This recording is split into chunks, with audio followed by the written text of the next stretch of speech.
नमो भगवते वासुदेवाय नमः। आपका हमारे YouTube चैनल पर बहुत बहुत स्वागत है। आज की कथा में हम विशेष रूप से भगवान राम की लीलाओं के वर्णन की कथा का श्रवण करेंगे। अगर आपको आज की कथा समझ ना आए तो आप मेरे चैनल पर जाकर इससे पहले की कथा का श्रवण कीजिएगा। सूत जी कहते हैं, राजा आनंद से झूमने लगे। उनके घर स्वयं भगवान जो आ रहे हैं। उन्होंने सरयू में स्नान किया और भगवान की पूजा में लीन हो गए। इधर कौशल्या भी प्रभु ध्यान में मग्न है। आज परम पवित्र राम नवमी का दिन है। जय दिन राम जन्म श्रुत गावहीं, तीरथ सकल तहाँ चले आवहीं।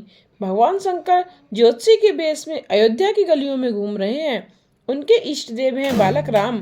प्रातः काल से ही देव गंधर्व प्रतीक्षा कर रहे हैं। वैष्णव जन जब तक अत्यंत आतुर नहीं होते हैं तब तक भगवान का जन्म नहीं होता है। परम पवित्र समय आया। चैत्र मास शुक्ल पक्ष और नवमी तिथि मध्याह्न का समय और भय प्रकट कृपाला दीन दयाला कौशल्या हितकारी हर्षित महतारी मुनि मनिहारी अद्भुत रूप विचारी लोचन अभिरामा तनु घन श्यामा निज आयुध भुजचारी भूषण बनमाला नयन विशाला शोभा सिंधु खरारी कह दुई कर जोरी स्तुति तोरी कही विधि करो अनंता माया गुण ज्ञाना तीत अमाना वेद पुराण भनंता करुणा सुख सागर सब गुण आगर जेहि गावहीं श्रुति संता सो मम हित लागी जन अनुरागी भयउ प्रकट श्री कंता विप्रधेनु सुर संत हित लीन मनुज अवतार निज इच्छा निर्मित तनु माया गुण गौ पार। श्यावर रामचंद्र की जय। रघुपति रामचंद्र की जय। दशरथ के घर साक्षात पर ब्रह्मा श्री हरि प्रकट हुए। जो निर्गुण थे वही भक्तों के प्रेम के कारण आज सगुण बन गए।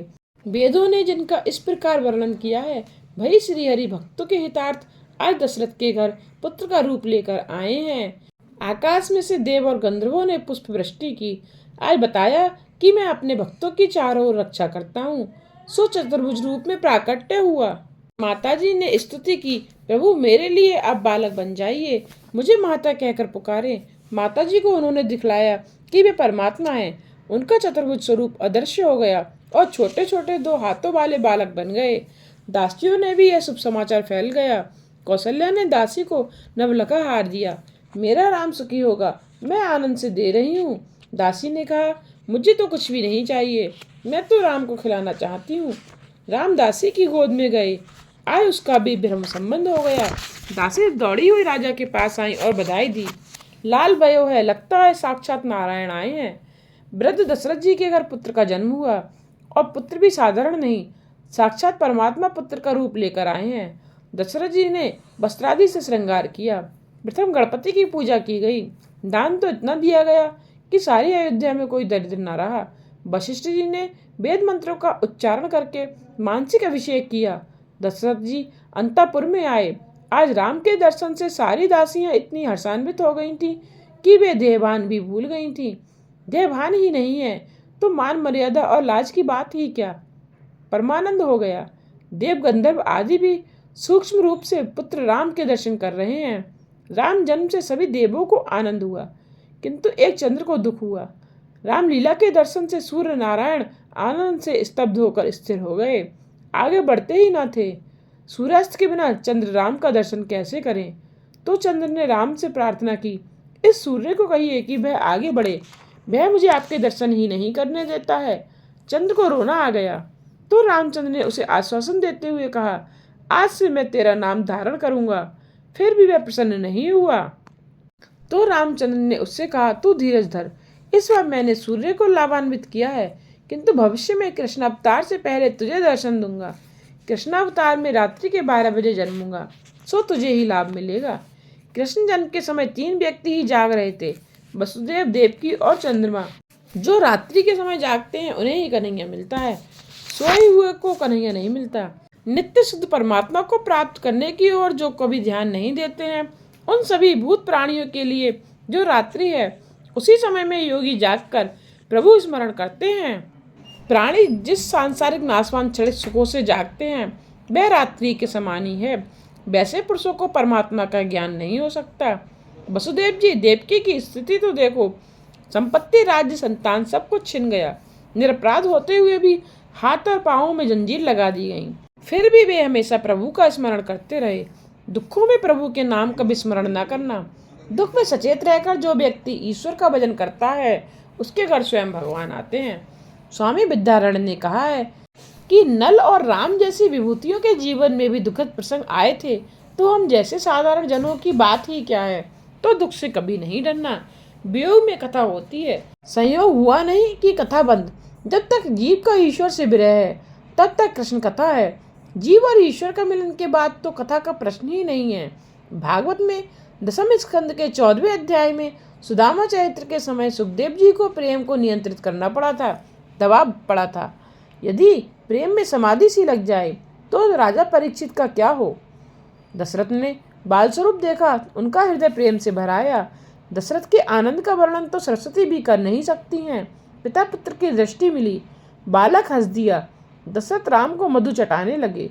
उन्होंने वशिष्ठ जी से वेद मंत्रों का पाठ करने को कहा। वशिष्ठ कहने लगे, राम के दर्शन करने पर मैं वेद मंत्र तो क्या अपना नाम तक भूल गया हूँ। मैं बोलूँ तो क्या बोलूँ। दर्शन में नाम रूप भूलने पर दर्शन का बड़ा आनंद होता है। ब्रह्मा दर्शन का आनंद होता है। ईश्वर दर्शन होने के बाद तो वेद भी विस्मृत हो जाते हैं। ईश्वर के साक्षात्कार के बाद वेद भी मिथ्या है। ईश्वर के साक्षात्कार के बाद वेद की कोई आवश्यकता नहीं है। प्रभु का साक्षात्कार होने पर वेद, जगत के नाम रूप और अपनापन सभी कुछ विस्मृत हो जाता है। सो वशिष्ठ कहते हैं, मैं तो अपना नाम भूल गया हूँ। कौशल्य बालक राम को गोद में उठाकर बाहर आई। अयोध्या की प्रजा ने रामलला के दर्शन किए। किसी को भूख और प्यास तक का भान नहीं था। राम के बिना आराम नहीं है। जीव मात्र आराम चाहता है। जीव मात्र शांति का उपासक है, ऐसी शांति का जिसका कभी भंग ना हो पाए। राम की मर्यादा का पालन करोगे तो जीवन में सच्ची शांति मिलेगी। मनुष्य राम की जीवन मर्यादा को जीवन में उतारता नहीं है, अतः उसे सच्ची शांति नहीं मिलती है। धर्म का फल है शांति, अधर्म का फल है अशांति। धर्म की मर्यादा का पालन न करने पर शांति नहीं मिलती। स्त्री और पुरुष को अपनी अपनी मर्यादा में रहना चाहिए। मानव जब मर्यादा का उल्लंघन करता है अशांति आती है। धर्म मर्यादा के बिना ज्ञान, भक्ति या त्याग सफल नहीं हो सकते।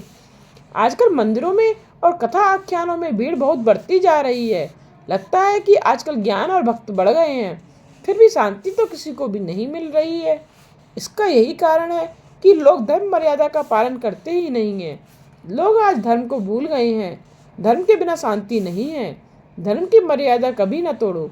धर्म पालन के बिना ज्ञान और भक्ति व्यर्थ है। चंद्र, सूर्य, समुद्र कभी अपनी मर्यादा का उल्लंघन करते नहीं हैं। जबकि लोग तो थोड़ा बहुत रुपया, पैसा, अधिकार या मान मिल जाने पर अपने को लाट साहब मान लेते हैं। मुझे पूछने रोकने वाला है कौन। तुम्हें ज्ञान दिया है धर्म मर्यादा के पालन के लिए, उल्लंघन के लिए नहीं।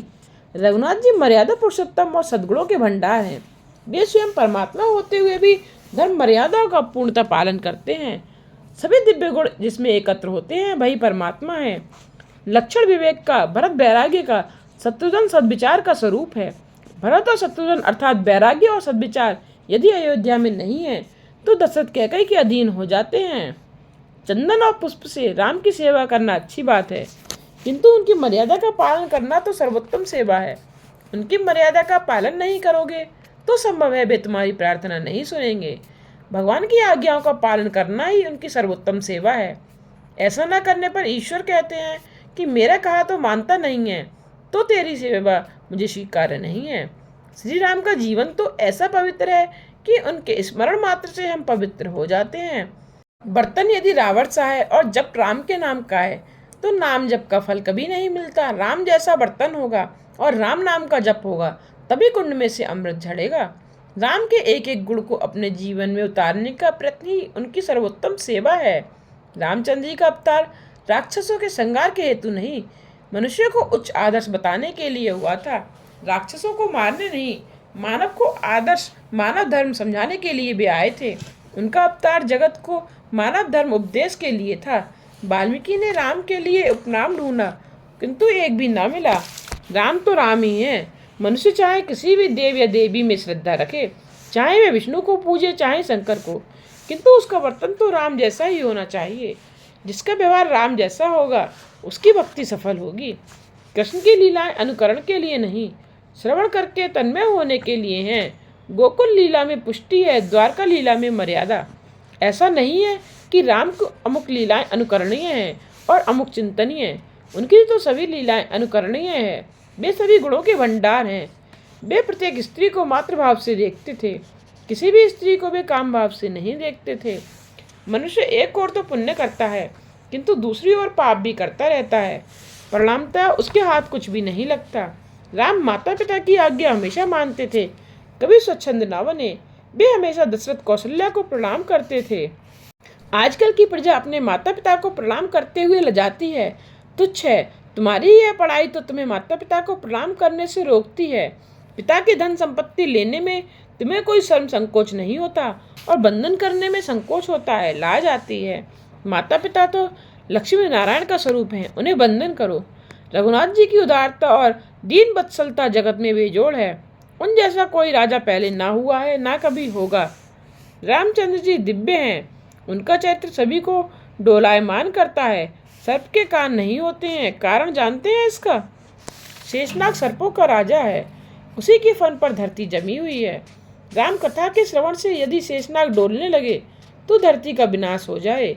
तो ब्रह्मा जी ने सोचा कि अच्छाई इसी में है कि उसे कान दिए ही न जाएं।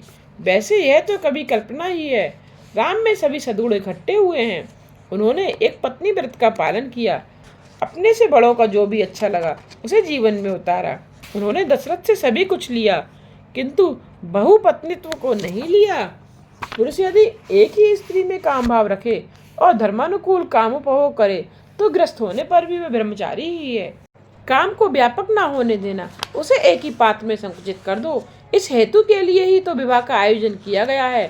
काम भाव को एक ही पात्र में नीत करके उसका नाश करो। निर्दोष तो केवल ईश्वर ही है। संभव है गुरु में भी कुछ दोष हो, किंतु गुरु के दोष का अनुकरण करना नहीं चाहिए। राम किसी स्त्री को और सीता किसी पुरुष को नहीं देखती थी। शास्त्र की यह मर्यादा है, ऐसी मर्यादा का पालन करने से जीवन सुधरेगा। रामचंद्र जी ने एक स्त्री व्रत का पालन किया, पालन करने से जीवन सुधरेगा। ईश्वर की धर्म मर्यादा का जो पालन करे वही सच्चा मनुष्य है। वाल्मीकि रामायण के सुंदर कांड का एक प्रसंग है। हनुमान जी सीता जी से मिलने अशोक वन में आए थे। वापस लौटते समय उन्होंने माता जी से कहा, अच्छा मैं अब जा रहा हूँ। सीता जी बोली, ठीक है, तू मुझसे मिलने आया, तेरे जाने के बाद ये राक्षसियाँ मुझे सताएंगी। हनुमान जी कहने लगे, यदि आप आज्ञा दें तो मैं आपको अपने कंधे पर बिठाकर इसी समय राम जी के पास ले चलूं। मैं रामदूत हूँ, मुझे कोई मार नहीं सकता। सीता जी बोली, ऐसा नहीं हो सकता, तू मेरा पुत्र सा है, बाल ब्रह्मचारी है, पवित्र है, फिर भी तू पुरुष है और मैं स्त्री। मेरे लिए किसी भी पराये पुरुष का स्पर्श वर्ज्य है। पर पुरुष के स्पर्श से सती नारी का पतिव्रत्य का भंग होता है। जगत को स्त्री धर्म का आदर्श बतलाते हुए ही मेरा जन्म हुआ है। मैं तेरे कंधे पर बैठ जाऊं तो लोग क्या कहेंगे? रघुनाथ जी मेरे सिवा अन्य किसी भी स्त्री को स्पर्श नहीं करते हैं। मैंने भी उनके सिवा किसी अन्य पुरुष को चरण तक का स्पर्श नहीं किया है। मन से भी किसी का स्पर्श ना करो। स्त्री को चाहिए कि पति के सिवा किसी साधु संत के चरण का भी स्पर्श ना करे, उनको दूर से ही प्रणाम करो। बेटा तू ब्रह्मचारी है, फिर मैं तेरा स्पर्श करूं तो धर्म की मर्यादा टूटती है। सीता जी जगत को आदर्श स्त्रीत्व दिखाती हैं, इसी हेतु ही वे प्रकट हुई हैं। राम सरल हैं, किंतु सीता जी की सरलता अलौकिक है। राम की मातृ पितृ भक्ति अलौकिक है, बंधु प्रेम भी दिव्य है। बड़ों का दिल कभी ना दुखाना। कैकेयी ने राम को वनवास दिया तो उन्होंने उसे प्रणाम करके कहा, माता जी मेरा भाई भरत यदि राजा बनने वाला हो तो मैं 14 वर्ष तो क्या आजीवन वनवासी रहने के लिए तैयार हूँ। यह तो तुम्हारा मेरी ओर ही पक्षपात है। भरत की अपेक्षा मुझ पर ही तुम्हारा प्रेम अधिक ही है। मुझे ऋषि मुनियों के सत्संग का लाभ मिले, इस हेतु से ही तुमने मुझे यह वनवास दिया है। मेरे कल्याण के कारण ही तुम मुझे आज वन में भेज रही हो। राम कथा तो सागर जैसी है। शिव जी ने 1 करोड़ श्लोक में यह कथा वर्णित की है। राम के सभी गुण जीवन में उतारो। राजा राम की प्रत्येक मर्यादा जीवन में उतारोगे तो राम नवमी का उत्सव परिपूर्ण होगा, सफल होगा। शिव जी हर रोज उमा को इस राम कथा का रसपान कराते थे। हनुमान जी भी हर रोज सुनते थे। इस राम कथा का एक एक श्लोक पापों का नाश करता है। एक बार देव ऋषि और मनुष्य शिव जी के पास रामायण मांगने आए। रामायण के 1 करोड़ श्लोक हैं। शिव जी ने तीनों को बराबर बराबर बांटा, तो एक श्लोक शेष रहा। देव ऋषि और मनुष्य इस शेष बचे हुए श्लोक के लिए झगड़ने लगे। शिव जी को लड़ाई झगड़ा पसंद नहीं है। जहाँ युद्ध, बैर, स्वार्थ, वासना, विषमता नहीं है, वही स्थान अयोध्या है और राम भी वहीं अवतरित होते हैं। जब कैकेयी के मन में विषमता, स्वार्थ और वासना जन्मी कि राम ने अयोध्या का त्याग किया, विषमता लड़ाई झगड़ा हुआ नहीं कि अयोध्या राम छोड़ देते हैं। जी की सभा में तो बैल और सिंह, चूहा और सर्प, मोर और सर्प सभी अपना अपना जन्मजात बैर भूलकर एक साथ बैठते हैं। गरुड़ और सर्प भी अपना बैर भूलकर विष्णु भगवान के सामने बैठ जाते हैं। बैर को भूल जाओ। शिव जी ने कहा, श्लोक एक है और इसे इच्छा करने वाले 3। इस श्लोक में 32 अक्षर थे, सो शिव जी ने तीनों को 10-10 अक्षर दिए। अब शेष रहे 2 अक्षर, तो शिव जी ने कहा, इन 2 अक्षरों को मैं ही कंठ में रखूंगा। ये 2 अक्षर है राम। शिव जी ने राम को अपने ही पास, अपने हृदय में रखा। इसी भांति तुम भी राम को हमेशा अपने हृदय में ही रखना। शिव जी की भांति हृदय में राम का स्थान और नाम हमेशा रहे तो भी ठीक संतोष की बात है। श्री राम के नाम जप से सभी कष्ट दूर होते हैं और सभी कुछ शुभ होता है। भगवान शंकर रामायण के आचार्य हैं। वे जगत को बताते हैं कि मैं विष पी गया, फिर भी राम नाम के प्रताप से मुझे कुछ भी नहीं हुआ। जीवन में विष पीने के कई प्रसंग आते हैं। जब भी ऐसा कटु प्रसंग आए, प्रेम से श्री राम बोलो। राम नाम से कंठ में से अमृत झड़ता है तो विष को नष्ट कर देता है। राम का नाम लेकर विष पी गए तो वे अमृत बन गया। संसार में भी निंदा, बैर, व्याधि आदि विष ही है।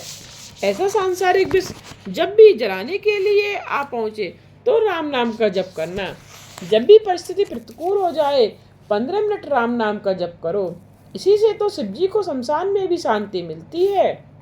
भगवान शिव रामानमृत का सदा पान करते हैं, अतः वे शिव हैं। कहते हैं कि राम की कथा तो मैं करता हूँ, फिर भी मैं यह नहीं जानता कि वे कैसे हैं। शिव जी की यह विनयशीलता है। जो जानकर भी अज्ञानी सा बनकर जप करता है, वही कुछ न कुछ जानता है। अयोध्या में रघुनाथ जी का प्राकट्य हुआ। लक्ष्मण, भरत और शत्रुघ्न का भी जन्म हुआ। चारों बालक कौशल्या के आंगन में खेलने लगे और दिनों दिन बड़े होने लगे। रामचंद्र जी तो खेल कूद में भी अपने छोटे छोटे भाइयों को सताते नहीं थे।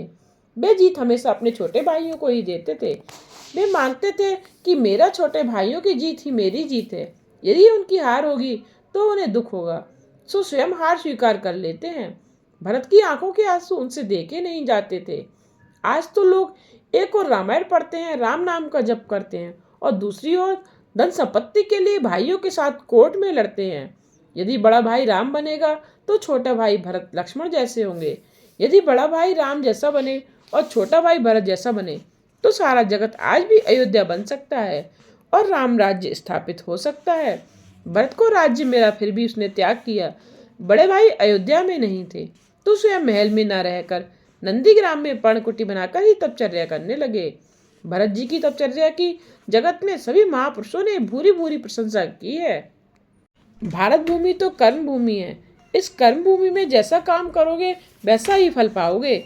जैसा भाव अन्य के लिए तुम रखोगे वैसा ही भाव उसके मन में तुम्हारे लिए होगा। अभिमान मूर्खों को नहीं सताता, किंतु जिसे जगत मान कीर्ति देता है उसे ही सताता है। मान के बिल्कुल पीछे ही अभिमान भी खड़ा रहता है। विष्णु सहस्त्र नामावली में भगवान को अमानी मानद कहा गया है। भगवान मान के दाता हैं। भरत कैकेयी को कहते हैं कि राम बड़े होते हुए भी उसे मान देते हैं। राम ने बाल लीला में भी मर्यादा भंग नहीं की थी। जो अपने भाई में प्रभु का दर्शन नहीं कर पाता है उसे जगत में ईश्वर कहीं नहीं दिखते। राम ने माता को कभी सताया नहीं था। कन्हैया ने सोचा कि राम अवतार में मैंने मर्यादा का अतिशय पालन किया था, सो मुझे बहुत दुखी होना पड़ा। अब कृष्ण अवतार में मैं मर्यादा का पालन नहीं करूंगा। कन्हैया माँ को सताता है, माता मुझे छोड़कर कहीं न जाना, तू कामकाज छोड़ दे और मुझी से खेला कर। यशोदा अर्थात बुद्धि ईश्वर से दूर हो जाए तो उन्हें दुख होता है। सो कन्हैया माता से कहता है कि मुझे गोदी में बिठाए रहे, मुझे छोड़कर ना जाना। यशोदा बुद्धि को भी अपने साथ ही रखना चाहते हैं। रामचंद्र जी का अवतार मर्यादा पुरुषोत्तम का है, कृष्ण का अवतार पुष्टि पुरुषोत्तम का है। राम की लीला में मर्यादा है, कृष्ण की लीला में प्रेम। कन्हैया कहता है मैंने राम अवतार में मर्यादा का पूरा पूरा पालन किया। मैं सरल भी बहुत रहा, एक पत्नी व्रत निभाया, फिर भी जगत ने मेरी कदर नहीं जानी। सो मैंने इस कृष्ण अवतार में सारी मर्यादाएं फेंक दी। अब मैं पुष्टि पुरुषोत्तम हूँ, जो भी जीव मेरे निकट आएगा मैं उसे अपनाऊंगा। कृष्ण अवतार में सभी के लिए द्वार खुले हैं और चाहे सो आ सकता है। कन्हैया की बाड़ी की कोई बांध नहीं सकता। एक एक गोपी को उन्होंने बांध लिया। वे सब कृष्ण से प्रार्थना करती हैं कि हमें छोड़ दो। तो कन्हैया कहता है, मुझे तो मेरी माँ ने बांधना ही सिखाया है, छोड़ना तो सिखाया ही नहीं है। मैं जाता हूँ, जय जय। कन्हैया जिसे बांधता है उसे कभी नहीं छोड़ता। ईश्वर जिसे अपने बंधन में बांधते हैं, अपनाते हैं। यदि वह माया के प्रवाह में बहने भी लगे तो भी उसे भगवान बचा लेते हैं। कृष्ण की बाल लीला अनोखी है। एक गोपी ने देखा कि कन्हैया माखन चुरा रहा है तो उसने उसे बांध लिया। कन्हैया ने कहा, छोड़ दो मुझे, तुम्हें अपने पिता की कसम, अपने पिता की कसम। गोपी ने कहा, नहीं, मैं तो बांधूंगी, और उसके एक खंबे से बांध दिया। गोपी ने लाला से पूछा, तुम्हें कोई तकलीफ तो नहीं है ना? कन्हैया रोने का अभिनय करने लगा, बड़ी तकलीफ हो रही है, बंधन थोड़ा सा खोल दो। गोपी ने सोचा कि जकड़ कर बांधना ठीक नहीं है, लाला को दुख होगा। उसने बंधन कुछ ढीला किया। ऐसा होते ही कन्हैया भाग निकला। गोपी कहती है कि 2 संतानों की माता होते हुए भी मुझे बांधना नहीं आया। श्री कृष्ण गोपी को बांधते हैं। श्री कृष्ण का मन से स्पर्श करने पर भी हृदय द्रवित होते हैं। जो प्रत्यक्ष श्री अंग स्पर्श से कितना अधिक आनंद होता होगा। गोपी को ब्रह्म संबंध हुआ। उसने कन्हैया से कहा, मुझे छोड़ दो। तो कन्हैया ने कहा, छोड़ना तो मैं जानता ही नहीं हूँ। परमात्मा जिसे बांधते हैं उसे कभी नहीं छोड़ते। वह उस जीव को अपने ही पास रखते हैं। ईश्वर किसी को शीघ्रता से अपनाते नहीं हैं, और जिसे एक बार अपना लेते हैं उसका कभी त्याग नहीं करते। जीव स्वार्थी है, वह अपनाने के बाद भी छोड़ देता है। स्वार्थ की समाप्ति के साथ साथ संबंध भी समाप्त करता है, जबकि ईश्वर तो संबंध को सदा बनाए रखते हैं। दिल कहता है कि कन्हैया, जब तुम प्राकट्य हो मुझे गोपी बनाना। प्रेम मांगना नहीं, देना चाहिए। सर्वेश्वर को वही पसंद आता है जो सभी से प्रेम करता है। विकार वासना स्वार्थ आया नहीं कि प्रेम खंडित हो गया। दूसरों को सुखी करने की भावना करने वाला कभी दुखी नहीं होता। कृष्ण लीला में प्रेम शुद्ध है, राम जी की लीला में विशुद्ध मर्यादा है। कृष्ण को वही समझ सकता है जो राम जी की मर्यादा का पालन करता है। लाला कभी सीधा खड़ा नहीं रहता। वह बांका बिहारी है, वह बांके के साथ बांका है, वह तो योगी के साथ योगी, बालक और सन्यासी के साथ सन्यासी। श्री कृष्ण ने कहा था कि जगत मिथ्या है। स्वर्ण की द्वारिका भी डूब गई, इसकी लंगोटी तक छूट गई है। वैसे विरक्त सुखदेव जी जैसे महात्मा भी श्री कृष्ण प्रेम में पागल बन जाते हैं। श्री कृष्ण की बाल लीला ऐसी दिव्य है कि सुखदेव जी जैसे भी उसके वर्णन करते हुए आंसू से भीग जाते हैं। महायोगी हंसते ही नहीं हैं, सो उनके लिए रोने का प्रसंग ही नहीं आता। श्री कृष्ण भोगी नहीं, योगी हैं। भक्ति में दुराग्रह न रखो। राम जी कुछ कम है ऐसा कभी न मानना। कृष्ण और राम दोनों अवतार परिपूर्ण है। श्री कृष्ण पुष्टि प्रेम का आनंद देते हैं। रामचंद्र की बाल लीला का वर्णन अधिक नहीं है। वे वशिष्ठ के आश्रम में पढ़ने के लिए गए। संसार माया है, इस माया में आने पर तो भगवान को भी गुरु की आवश्यकता रहती है। किसी सद्गुरु के अनुग्रह के बिना मन सदा के लिए पवित्र नहीं हो पाता। संसार में आने पर भगवान को अपने स्वरूप का विस्मरण होता है और गुरु की आवश्यकता हो जाती है। श्री राम है तो परमात्मा, उन्हें माया का स्पर्श तंग नहीं हो सकता। फिर भी जगत को आदर्श दिखाने हेतु वे गुरु के पास विद्याभ्यास के लिए गए। गुरुजी की सेवा भी की, विद्याभ्यास समाप्त किया। श्री राम 16 वर्ष की अवस्था में यात्रा करने गए। यात्रा करने से उन्हें वैराग्य आ गया। इस वैराग्य को दूर करने के लिए वशिष्ठ जी ने योग वशिष्ठ महारामायण में उपदेश दिया है। इसका प्रथम प्रकरण वैराग्य से संबंधित है। यह प्रकरण सभी को पढ़ना चाहिए। इसमें वशिष्ठ कहते हैं, वैराग्य को अंदर ही रखना, प्रारब्ध तो भुगतना ही चाहिए, किंतु नया प्रारब्ध उत्पन्न न हो पाए यह भी देखना चाहिए। वन में संसार साथ साथ घर आएगा, बाधक नहीं है, किंतु घर की वस्तुओं की आसक्ति बाधक है। राम, यदि तुम राजप्रसाद का त्याग करोगे तो कुटीर की आवश्यकता उपस्थित होगी। सुंदर वस्त्र छोड़ दोगे तो लंगोटी की जरूरत होगी। अच्छा भोजन छोड़ दोगे तो भी कंदमूल तो खाने ही पड़ेंगे। अतः राज्य का त्याग करने की कोई आवश्यकता नहीं है। छोड़ना है तो काम, क्रोध, लोभ, मोह, मत्सर, वासना आदि को छोड़ो। वैराग्य अंदर का होना चाहिए, जगत को दिखाने के लिए नहीं, साधु बनने की नहीं, सरल होने की आवश्यकता है। भजन के लिए भोजन है, ऐसा मानो तो भोजन साधन है। केवल भोजन के लिए भोजन बाधक है। सुखी होना है तो बोलो, जो होगा सो चलेगा, पसंद आएगा। प्रभु मुझे जिस स्थिति में रखेंगे उसी में रहूंगा। थाली में जो भी मिलेगा खा लूंगा। आज की कथा को यहीं विश्राम देते हुए कल की कथा में हम यज्ञ रक्षा हेतु विश्वामित्र के साथ जाने की कथा का श्रवण करेंगे। उम्मीद करती हूँ कि आपको आज की कथा समझ आई होगी। आगे की कथा जानने के लिए मेरे चैनल को सब्सक्राइब करके बेल आइकन पर प्रेस करके ऑल पर क्लिक करना ना भूलिएगा, जिससे आने वाली वीडियोज़ की नोटिफिकेशन आप तक पहुँचते रहें।